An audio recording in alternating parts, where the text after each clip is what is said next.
કોલકાતામાં આયોજિત રોજગાર મેળામાં ભાજપના અધ્યક્ષ સુકાંતા મજુમદારે નિયુક્તિપત્રો વિતરણ કર્યા. કેન્દ્રીય મંત્રી અને પશ્ચિમ બંગાળ ભાજપના અધ્યક્ષ સુકાંતા મજુમદાર કોલકાતામાં યોજાયેલા રોજગાર મેળાના 15મા સંસ્કરણમાં હાજર રહ્યા હતા. આ ઇવેન્ટ દરમિયાન તેમણે કેન્દ્ર સરકારના વિવિધ વિભાગોમાં પસંદ થયેલા યુવાનોને નિમણૂક પત્રો વિતરણ કર્યા હતા. આ પહેલ રાષ્ટ્રીય સ્તરે રોજગારીના અવકાશો પૂરા પાડવા માટેના પ્રયાસનો ભાગ છે, જેમાં ભારતભરના 47 સ્થળોએ 51,000થી વધુ નિમણૂક પત્રો વિતરણ કરવામાં આવ્યા હતા. રોજગાર મેળા બેરોજગારીને ઉકેલવા અને યુવાનોને સશક્ત બનાવવા માટે સરકારની પ્રતિબદ્ધતાને દર્શાવે છે.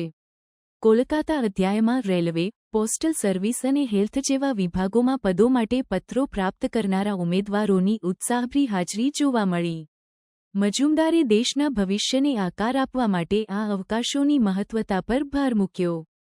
તેમણે નવા નિમણૂકધારકોને મહેનતથી કામ કરવા અને ભારતના વિકાસમાં યોગદાન આપવા માટે પ્રોત્સાહિત કર્યા.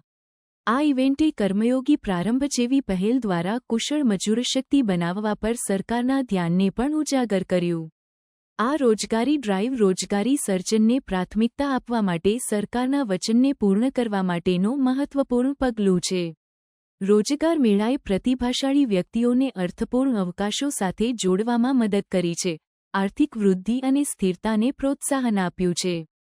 મજુમદારે આવા વિશાળ સ્તરના ભરતી અભિયાનને આયોજિત કરવા માટે કેન્દ્ર સરકારના પ્રયાસોની પ્રશંસા કરી, જેનાથી દેશભરના હજારો પરિવારો પર સકારાત્મક અસર પડી છે.